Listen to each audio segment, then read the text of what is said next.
اللہم صلی علی محمد وعلی آلہ وصحبہ وسلم۔ بسم اللہ الرحمن الرحیم۔ اللہ تبارک و تعالیٰ کے پاکیزہ نام سے آغاز کرتے ہیں جو بہت مہربان نہایت رحم والا ہے۔ درس بخاری کا سلسلہ کتاب العتق تک پہنچا تھا، یعنی غلاموں کو آزاد کرنے کے بارے میں جو احادیث کریمہ رحمت کونین صلی اللہ علیہ وسلم نے ارشاد فرمائیں، ان کا کچھ حصہ اس جگہ پر جمع کیا گیا ہے۔ حدیث نمبر 2546 ہماری چل رہی تھی، اس پر میں نے تھوڑی سی حدیث بیان کی تھی لیکن کلام باقی تھا۔ ایک دفعہ پھر بیان کر دیتے ہیں کہ حضرت ابن عمر اور رضی اللہ تعالی عنہما بیان کرتے ہیں کہ نبی کریم صلی اللہ علیہ وسلم نے ارشاد فرمایا کہ جب کوئی غلام اپنے مالک کی خیر خواہی کرے اور اپنے رب کی اچھی طرح عبادت کرے تو اسے اس کا اجر 2 مرتبہ دیا جاتا ہے، یعنی 2 گنا اس کو اجر ملتا ہے، 2 جہت سے اس کو اجر ملتا ہے، ایک اپنے آقا کی خدمت کا اور ایک اللہ تبارک و تعالیٰ کی عبادت کرنے کا۔ لیکن یہ مالک کی خیرخواہی سے مراد یہ ہے کہ جیسا عبادت کا حق ہے ویسا کرے، یعنی کام چوری نہ کرے، خیانت نہ کرے۔ اب تھوڑی بہت خدمت کر رہا ہے، دیکھنے والا تو سمجھے کہ خیرخواہی کر رہا ہے لیکن حقیقتاً امانت میں خیانت کا مرتکب بھی ہو رہا اور کام چوریاں کرتا ہے، چوری کر کے چیزیں کھا لیتا ہے، تو یہ ٹھیک نہیں ہے۔ آج کل چونکہ اب غلاموں کا دور تو نہیں رہا، لیکن اس حدیث سے ہم یہ نتیجہ نکال سکتے ہیں کہ اگر کوئی ایسا ہو کہ جو 24 آور کسی کا امپلائی ہو، جیسے بعض لوگ ہوتے ہیں اپنے گھروں میں ہی نوکر رکھ لیتے ہیں، 24 گھنٹے وہیں پر رہتا ہے نوکر، جب چاہیں وہ بلا لیتے ہیں، دن میں تو کام کرتے ہیں، رات میں جیسے اپنے کوارٹر میں تو کوئی کام ہے تو بلا لیا، تو یہ اس کے لیے بھی انشاءاللہ اس میں سے فضیلت کا حصہ ہو سکتا ہے کہ اگر وہ دیانت دارانہ اپنے جو بھی اس کے مالک ہیں ان کی خدمت کرتا ہو اور ساتھ ساتھ اللہ تعالیٰ کی عبادات بھی پوری کرتا ہو، مثلا نماز کا ادا کرنا، اگر اس کے پاس پیسہ جمع ہو گیا ہے تو اس سے صدقات واجبہ ادا کرنا، اور اس کے علاوہ گناہوں سے پرہیز کرنا، اگر یہ دونوں کام وہ دیانت داری کے ساتھ کرتا ہے تو انشاءاللہ اللہ کی رحمت سے امید ہے کہ اسے زیادہ اجر حاصل ہوگا۔ اگلی حدیث کی طرف آتے ہیں 2547، اور حضرت ابو موسیٰ اشعری رضی اللہ تعالی عنہ اس کے راوی ہیں۔ یہ بیان کرتے ہیں کہ نبی کریم صلی اللہ علیہ وسلم نے ارشاد فرمایا، جس شخص کی کوئی باندی ہو پھر وہ اس کو ادب سکھائے تو اچھا ادب سکھائے، اور اس کو آزاد کر دے اور اس سے نکاح کر لے تو اس کے لیے 2 اجر ہوں گے، اور جو غلام اللہ کا حق ادا کرے اور اپنے مالکوں کا حق بھی ادا کرے تو اس کے لیے 2 اجر ہوں گے۔ تو جیسے آپ کو بتایا تھا کہ ہمارے مذہب اسلام میں اگر کوئی کنیز لے لیتا ہے، کوئی باندی لے لیتا ہے، جیسے کہ جب مسلمان حملہ کرتے تھے اور عورتیں قبضے میں آتی تھیں تو ان کو اہل کتاب کی، خاص طور پر اہل کتاب کی، تو ان کو تقسیم کر دیا جاتا تھا صحابہ کے مابین۔ خود نبی کریم صلی اللہ علیہ وسلم نے بھی حصہ لیا، جیسے بی بی صفیہ رضی اللہ تعالی عنہا پہلے ایک کنیز ہی کے طور پر آئی تھیں، خیبر جب فتح ہوا تو حضرت دحیہ کلبی رضی اللہ تعالی عنہ سرکار کی خدمت میں حاضر ہوئے کہ یا رسول اللہ مجھے کوئی کنیز دے دیں۔ سرکار نے فرمایا جو عورت تمہیں پسند آئے تم لے لو، تو انہیں بی بی صفیہ رضی اللہ تعالی عنہا بہتر محسوس ہوئی تو انہوں نے ان کو لے لیا۔ پھر کسی نے رحمت کونین صلی اللہ علیہ وسلم سے عرض کیا رسول اللہ وہ بی بی صفیہ جو ہیں یہ بڑے خاندان کی ہیں، اور اگر وہ آپ ان کو لیں تو یہ زیادہ بہتر ہے، کیونکہ ان کے لیے بھی پھر عزت نفس کا مسئلہ ہے، وہ بڑے خاندان کی ہیں، اور پھر دوسری بات یہ ہے کہ آپ کے ماتحت ہوں گی تو جو ان کے قبیلے والے ہیں، ان سے تعلق رکھنے والے ہیں، ان میں بھی نرمی پیدا ہوگی۔ تو رحمت کونین صلی اللہ علیہ وسلم نے پھر بی بی صفیہ رضی اللہ تعالی عنہ کو بلایا، آپ کو ملاحظہ کیا، اور پھر دحیہ کلبی رضی اللہ تعالیٰ عنہ سے فرمایا کہ آپ اور کوئی کنیز لے لیں، یہ میں رکھنا چاہتا ہوں۔ انہوں نے مان گئے۔ پھر آپ نے بی بی صفیہ رضی اللہ تعالی عنہ کو آزاد کیا اور پھر آپ سے نکاح کیا، اور وہ ہماری والدہ ہوئیں، ام المومنین، اور قیامت تک کے تمام مومنین کی والدہ رہیں گی۔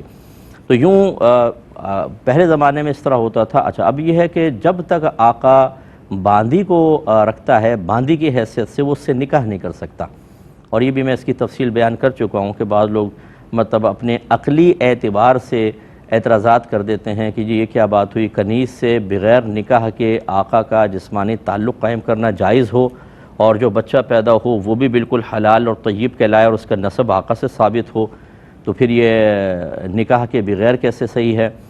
تو اس کا جواب یہ ہے کہ نکاح کا تصور بھی شریعت نے دیا، اس پہ تو ہم کوئی اعتراض نہیں کرتے کہ کیوں دیا۔ ہم کہتے ہیں اچھا شریعت کا حکم ہے، ٹھیک ہے بھائی، نکاح کر کے ہی ایک عورت ہمارے لیے حلال ہوگی۔ تو کنیز کے معاملے میں وہی شریعت یہ کہتی ہے کہ نکاح لازم نہیں ہے، کہ یعنی بلکہ آقا کنیز کو کنیز رکھ کر نکاح نہیں کر سکتا، اگر کرنا چاہتا ہے اس کو پہلے آزاد کر دے پھر اس سے نکاح کر لے، تو یہ بھی شریعت کا حکم ہے۔ تو یہ کیا بات ہوئی کہ ایک طرف شریعت کا حکم ہو تو ہم عقل کو بالکل استعمال نہ کریں اور اپنے سر جھکا لیں، دوسری طرف جب حکم آئے اور پہلے حکم سے تھوڑا سا علیحدہ نظر آئے تو ہم شریعت پر ہی الزام لگانا شروع کر دیں، یہ ٹھیک نہیں ہے۔ جب شریعت کہتی ہے جائز ہے، جائز ہے، شریعت کہتی ہے ناجائز ہے، ناجائز ہے، آپ اور ہم اپنی عقل کے بلبوتے پر شریعت کے حکم کے خلاف جواز اور عدم جواز متعین نہیں کر سکتے ہیں۔ تو یہ سرکار نے فرمایا کہ جس کے کنیز ہو وہ اس کو پہلے آزاد کرے، پہلے ادب سکھائے اور اچھا ادب سکھائے، پھر آزاد کر دے، اس سے نکاح کر لے، اس کے لیے دوہرا اجر ہے، کیونکہ ایک تو کنیز کو آزاد کرنا، وہ خادمہ ہوتی ہے، سارے کام کرتی ہے، اس سے ویسے بھی حظ نفس حاصل کیا جا سکتا ہے اور اس کے لیے کوئی نان نفقہ بھی نہیں ہوتا ہے جب تک وہ کنیز ہے، لیکن زوجہ بننے کے بعد پھر اس کے لیے نان نفقہ ہے، باقاعدہ اس کے اور حقوق بن جاتے ہیں، کنیز کے اتنے نہیں ہوتے۔ تو اس کا مطلب ہے کہ وہ ایک مالک مزید مشقت اپنے لیے اختیار کرتا ہے لیکن اللہ تعالیٰ کی رضا کی خاطر، تو اس لیے اس کو زیادہ اجر، پھر اس سے نکاح کر کے اس کو سہارا دینا، یہ ایک بڑی بات۔ اور سرکار نے پہلے بیان فرمایا کہ وہ اس کو ادب سکھائے اور اچھا ادب سکھائے، یعنی اس کو قرآن سکھائے، حدیث سکھائے، نبی کریم صلی اللہ علیہ وسلم کی سیرت اس کو بتائے تاکہ وہ اپنے آپ کو سیرت کے سانچے میں ڈھالے، اور جتنے عوارضات بشریہ ایسے ہیں یا عوارضات قلب ایسے ہیں جو انسان کی آخرت کے لیے تباہی کا باعث بن سکتے ہیں، ان گناہوں کے بارے میں، ان خرابیوں کے بارے میں، ان اخلاق غیر حمیدہ کے بارے میں اچھی طرح سمجھائے، تو پھر وہ ایک یقینی سی بات ہے کہ تربیت یافتہ عورت ہوگی۔ اب جب اس سے نکاح کرے گا تو ایک اچھی بیوی بھی ثابت ہوگی اور بچوں کے لیے اچھی ماں بھی بنے گی۔ تو یہ چونکہ ایک باقاعدہ مشقت والا کام ہے، اس میں وقت لگے گا، توانائی صرف ہوگی، اور آقا کئی جہتوں سے اپنے لیے بہت سے فوائد منقطع کر لیتا ہے، تو اللہ تعالیٰ اس کو زیادہ اجر دے گا۔ اور ایسی غلام کا تو پہلے گزر چکا کہ غلام اگر اللہ کا حق بھی ادا کرے، اپنے مالکوں کا حق ادا کرے، اس کے لیے دوہرا اجر ہے، کیونکہ جب مشقت دو ہیں اور دونوں کو وہ دیانتدارانہ اور بالکل جیسے ان کا حق ہے ویسا ادا کر رہا ہے تو اللہ تعالیٰ اس کو اجر زیادہ کرے گا۔ اگلا باب ہے، اگلی حدیث ہے 2548۔ حضرت ابو ہریرہ رضی اللہ تعالی عنہ بیان کرتے ہیں کہ نبی کریم صلی اللہ علیہ وسلم نے فرمایا کہ جو مملوک غلام نیک ہو اس کے لیے 2 اجر ہیں، اور اس ذات کی قسم جس کے قبضہ و قدرت میں میری جان ہے، اگر اللہ کی راہ میں جہاد کرنا، حج کرنا اور ماں کے ساتھ نیکی کرنا نہ ہوتا، یعنی اس کا تعارف پیش نہ کیا جاتا، تو میں یہ بات پسند کرتا کہ میری اس حالت میں وفات ہو کہ میں غلام ہوں۔ یہ دیکھیں نبی کریم صلی اللہ علیہ وسلم ارشاد فرما رہے ہیں کہ جو مملوک غلام نیک ہو اس کو اللہ 2 اجر عطا فرماتا ہے۔ ایک، اللہ کے نیک کا مطلب کیا ہے؟ وہ اللہ کی اطاعت و فرما برداری کرے، اور پھر دوسرا ایک دنیاوی لحاظ سے نیکی کا پہلو کیا؟ ہم کہتے ہیں بڑا نیک بچہ ہے، بڑا نیک غلام ہے، فرما بردار، مطیع و اطاعت گزار اور صحیح طریقے سے عمل کرنے والا۔ تو سرکار ارشاد فرماتے ہیں کہ اس ذات کی قسم جس کے قبضہ و قدرت میں میری جان ہے کہ اگر اللہ کی راہ میں جہاد کرنا، حج کرنا اور ماں کے ساتھ نیکی کرنا یہ اس کا تعارف پیش نہ کیا جاتا، تو میں یہ پسند کرتا کہ میری وفات اس حالت میں ہو کہ میں غلام ہوں، کیونکہ کئی انبیاء علیہ السلام نے غلامی کا دور بھی کاٹا ہے اور انہوں نے اس غلامی کے دور میں اللہ تبارک و تعالیٰ کی بارگاہ میں مکمل طور پہ، ویسے انبیاء علیہ السلام معصوم ہوتے ہیں لیکن مکمل طور پہ اللہ کی بارگاہ میں اپنی قلبی رضا کے ساتھ عبادات کی ہیں اور اس معاملے پہ راضی رہے ہیں۔ جیسے یوسف علیہ السلام آپ کو غلام بنا لیا گیا اور ایک طویل عرصے تک آپ غلام رہے، حقیقتاً غلام تو نہیں تھے، ایسی بختہ نصر ایک بادشاہ گزرا تھا، اس نے حضرت دانیال علیہ السلام کو اپنا غلام بنا لیا تھا۔ تو اس طریقے سے انبیاء علیہ السلام میں سے بعض سے ثابت ہے کہ ایک دور غلامی جو چاہے ان پہ مسلط کیا گیا لیکن انہوں نے گزارا. تو رحمت کونین صلی اللہ علیہ وسلم اشارہ فرما رہے ہیں کہ یہ ایک ویسے تو غلامی اگر دیکھا جائے آزادی بڑی نعمت ہے، اور غلامی اس کے مقابلے میں یقینی سی بات ہے کہ مشقت کا باعث ہے. اور یہ اصول یہ ہوتا ہے کہ اگر اللہ نے کوئی بڑی نعمت دی ہو تو ارذل کی طرف آنا مناسب نہیں، نہ اس کی تمنا کرنا مناسب ہے. لیکن یہ ایک جہت ہے جو میں نے آپ کو بتائی. دوسری جہت کیا ہے کہ اجر و ثواب کے اعتبار سے، کہ ایک عام آدمی ہے اگر آزاد ہے وہ اللہ کی اطاعت کرتا ہے اس کے لیے ایک اجر ہے، اور اگر کوئی مملوک غلام ہے اور اپنے آقا کی خدمت کرے اللہ کی اطاعت کرے 2 اجر ہیں. اس اجر کے اعتبار سے آپ دیکھیں کہ غلامی آزادی پر بھی ایک جہت سے فوقیت رکھتی ہے. اس لیے رحمت کونین صلی اللہ علیہ وسلم فرما رہے ہیں کہ اگر یہ نہ ہوتا تو پھر میں اس کو محبوب رکھتا، لیکن اب یہ ہے. اس کا مطلب یہ ہوا، پھر نتیجہ وہی نکلا کہ جب اللہ تعالیٰ نے ایک غلام، نیک غلام کی مثل جو بالکل مطیع و فرما بردار ہو، اللہ کا بھی آقاؤں کا بھی، جو اس کے لیے اجر رکھا، وہ دوسرے نیک اعمال میں اس سے بڑھ کر بھی رکھا، بہتر رکھا، اور آزادی بھی ہے. تو پھر بہتر ہے کہ اسی طرف آدمی توجہ رکھے. اور وہ سرکار نے فرمایا اللہ کی راہ میں جہاد کرنا، حج کرنا، ماں کے ساتھ نیکی کرنا. ورنہ تو اور بھی بہت سارے عمل ہے، لیکن 3 کو یہاں سرکار نے بیان فرمایا، کیونکہ جہاد جو ہے اس میں اپنی جان اور مال قربان ہوتا ہے، حج میں مشقت عظیمہ ہے، اور ماں کی خدمت میں آدمی کو بہت زیادہ اپنے نفس کو زیر کرنا پڑتا ہے.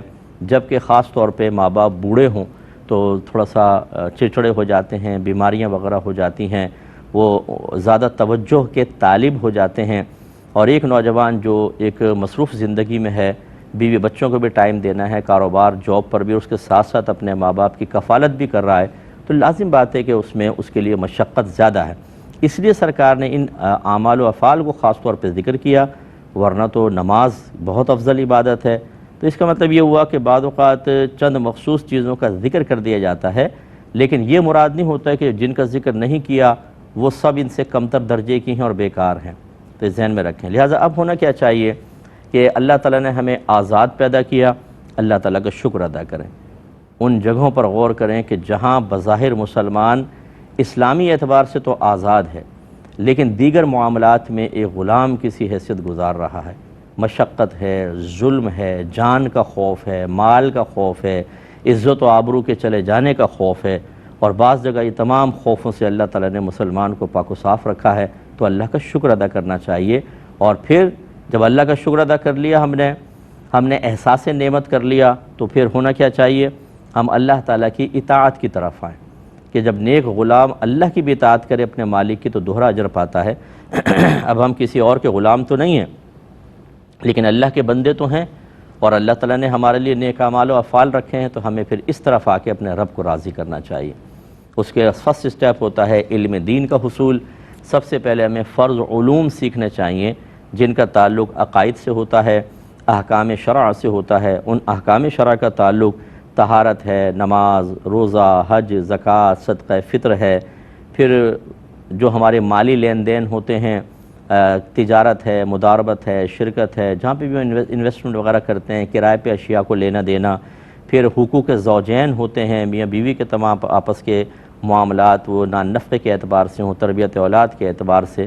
تو یہ دوسرے ہوتے ہیں احکام شرع. اور تیسرا ہوتا ہے گناہوں کی معرفت، صغیرہ کبیرہ ظاہری باطنی گناہوں کی معرفت حاصل کرنا.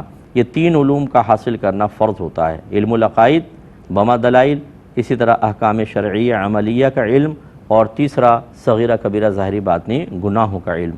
تو پہلا اسٹیپ تو اللہ کی اطاعت کا یہ ہوتا ہے کہ علم ہوگا تو ہم عمل کریں گے، تو علم حاصل کریں. اس کے بعد پھر عمل کی باری آتی ہے. جو قابل عمل چیزیں ہوتی ہیں ان کو آدمی کرے اور اپنی اصلاح کرتا جائے. کہ اگر ہمیں علم حاصل ہوا کہ برائی میرے اندر ہے، اس کو باہر نکالیں جیسے بھی ممکن ہو سکے، اور اچھائیوں کو اپنائیں. تو افعال کے اندر اللہ نے درجہ بندی رکھی ہے. پہلے فرض ہے، پھر واجب ہے، پھر سنت موقدہ ہے. کم از کم ان 3 کو پورا کریں. اور اس طرف اس کے جسٹ اپوزٹ حرام ہے، مکروہ تحریمی ہے، اور سنت موقدہ کا ترک کر دینا، جس کو شرعی اصطلاح میں اصاعت کہتے ہیں، ان کو اس سے اجتناب کریں. یہ 6 بڑے امپورٹنٹ ہے. فرض، واجب، سنت موقدہ کو اختیار کرنا، حرام، مکروہ تحریمی، اصاعت سے بچنا. اس پر آدمی استقامت حاصل کرے. اس کے علاوہ اپنا وقت کو ضائع نہ کرے، اچھے لوگوں کی صحبت میں رہے اور اپنے گھر والوں کی صحیح تربیت کرے، حق اللہ کے ساتھ حق العبد بھی ادا کرتا رہے، پھر ایک آدمی مطیع و فرما بردار بنتا ہے، اور کامل مطیع و فرما بردار، اور اس کے لیے بڑا اجر ہوتا ہے۔ تو کوشش کریں کہ اس طرف بھی توجہ کریں۔ ہم دنیاوی لحاظ سے تو کامل ہونا چاہتے ہیں، صحت ایسی ہو کوئی بیماری قریب نہ آئے، کپڑے زبردست قسم کے، گاڑی بہترین، مکان بہت اچھا، علاقہ جہاں رہیں وہ بھی بہت اچھا ہونا چاہیے، بچے بھی اعلیٰ اسکول کے اندر پڑھیں، ہر چیز اعلیٰ ہونی چاہیے۔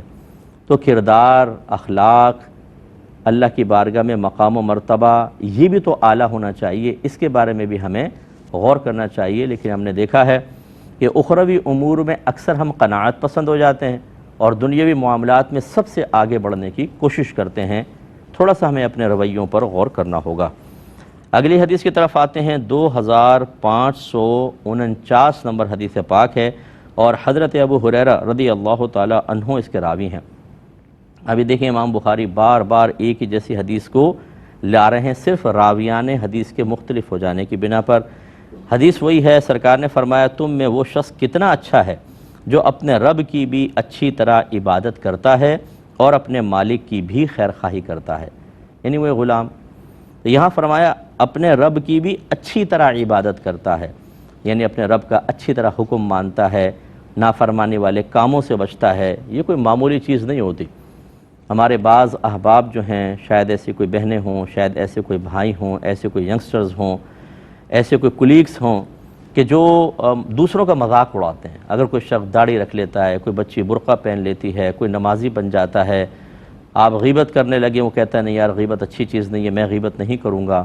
آپ کسی کی لیگ پولنگ کرنے لگتے ہیں، اس کو ساتھ ملاتے ہیں، وہ انکار کر دیتا ہے کہ نہیں، اپنے مسلمان بھائی کی عزت، مال، جان، آبرو ہم پر حرام ہے، ہمیں ایسا نہیں کرنا چاہیے، تو ہم اس کا مذاق اڑاتے ہیں۔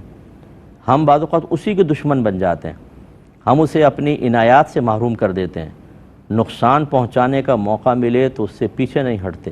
کس قدر بری بات ہے کہ ایک آدمی اللہ کے قریب ہوتا ہے، وہ اللہ کی اطاعت کر رہا ہوتا ہے، اللہ کی اچھی عبادت کر رہا ہوتا ہے، ہمیں صرف اس وجہ سے برا لگتا ہے، اس وجہ سے اچھا نہیں لگتا کہ وہ ہماری بات نہیں مان رہا۔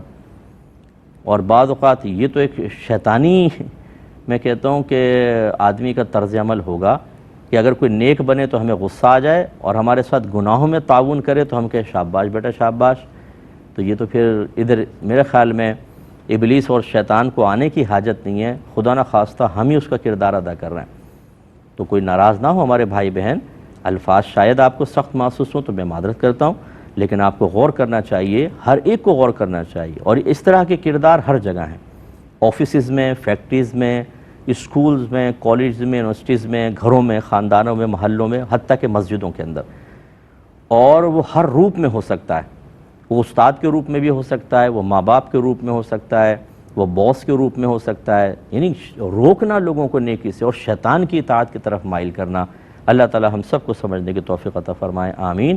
وآخر دعوانا ان الحمدللہ رب العالمین۔ اللہم صلی علی محمد وعلی آلہ وصحبہ وسلم۔